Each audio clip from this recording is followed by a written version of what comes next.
Everyone, so welcome to another day. तो अभी बज रहे हैं 7:20। इसमें थोड़ा ज़्यादा टाइम हो रहा है, तो 7:06 हो रहे हैं करंटली। मैं इस बेड को क्लीन करती हूँ तो विद इन चुटकियों में, सो यस गाइस, विद इन चुटकियों में ये मेरा बेड सेट हो गया है। और फिर अब पढ़ाई करते हैं। Guys, I have done the revision part in this. और ये जो है बाकी मैंने नोट्स पढ़े और उसको खुद लिखा है। तो जैसे कि मैंने इसमें से पढ़ा है जुडिशरी के बारे में से, फिर कॉन्स्टिट्यूशनल लॉ के बारे में से। और अभी मेरे को फाइनल जो है इसका पार्ट भी पूरा करना है। वो आधा ही हुआ है, आधे के नोट्स बने हुए हैं लाइक हियर। सो यहाँ पर पहला जो टास्क था प्रीवियस रिविज़न डन। अब इसका दूसरा जो है LLR का पार्ट भी ये कंप्लीट करते हैं। और टाइम हो रहा है 9:30, तो इसको थोड़ा सा रेस्ट लेके फिर इसको कंप्लीट करते हैं। So yes guys, part B is complete, जो कि था union of India citizenship, fundamental right and duties and directive principle. तो ये पूरा मैंने कंप्लीट कर लिया। इसके यहाँ पर नोट्स हैं। तो यहाँ पर स्टेट के बारे में ही था, ये पूरा स्टेट के बारे में है कि recognization of state, how many, the first state जो कि रिकॉग्नाइज हुआ था and it was Andhra Pradesh, पहला स्टेट था। और सबसे लेटेस्ट स्टेट की अगर हम बात करें दैट इज़ तेलंगाना। और जामिया में ना इनकी स्टेट एंड कैपिटल बहुत बहुत ज़्यादा इंपॉर्टेंट है, आती है। तो अगर आप तैयारी कर रहे हो तो इनकी कैपिटल्स पे भी ध्यान दीजिए। जैसे कि मैंने स्टेट लिख रखा है, फिर इसकी कैपिटल लिख रखी है। और जो पहले वाली जो हमारा कैपिटल थी या स्टेट था, क्योंकि कैपिटल चेंज हुई है कुछ स्टेट्स की, उसके बाद फिर ये पूरा सिटीजनशिप में आ जाता है। फिर इसके बाद I move it to the fundamental rights, very very important. Part third में आता है आर्टिकल कौन कौन से हैं, 12 to 35 फंडामेंटल राइट्स हैं।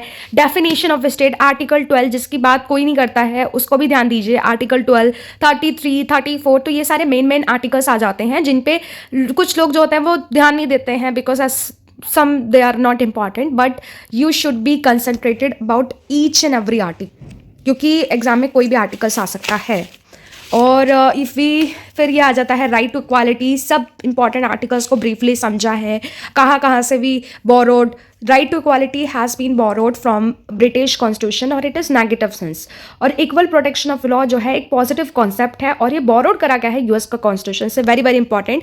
Rule of law originated in England, I think it is the most important question, ये आया भी था PYQ में। उसके बाद जो लास्ट चीज़ आती है दैट इज डायरेक्टिव प्रिंसिपल।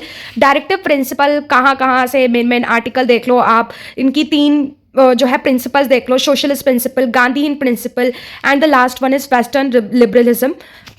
उसके बाद इसका पार्ट देखिए, पार्ट 4 में ये आता है fundament directive principle of state policy. तो and the last thing is fundamental duties, very very important. We have 11 duties now, originally it was 10।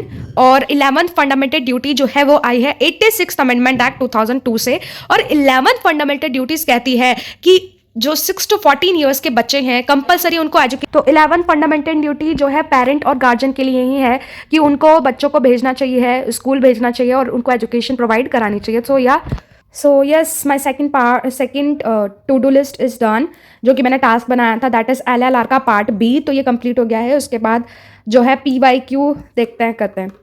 So yes guys, I move to the next task that is PYQs। तो मैंने 2025 के और 2024 के although मैंने ये कर लिए थे, बट मैंने उसको दोबारा करने के लिए ट्राई करा और उसको पढ़ा। पहले अब मेरा ये रहता है PYQs में कि मैं पहले एक बार रीड करूँ, दूसरी बार मैं जब बनाऊँ तो उसके क्वेश्चंस का आंसर मैं खुद ट्राई करूँ, then again third time revision करती हूँ। तो अभी 7:30 बज रहे थे, मेरा PYQs हो गया था। फिर मैंने लॉजिकल रीजनिंग का अल्फ़ाबेटिकल ऑर्डर, ये भी मैंने काफ़ी टाइम कर लिया है, बट इसको भी एक और बार रिवाइज करा। और कल मेरा न्यू टॉपिक रहेगा लॉजिकल का। देन आफ्टर दिस मेरा इंग्लिश का SP बशके और GK का भी मैंने करा। इंग्लिश में मैंने ग्रामर टॉपिक्स करा और GK में मैंने हिस्ट्री का फाइनल रिवीजन करा, क्योंकि जो है अगर आप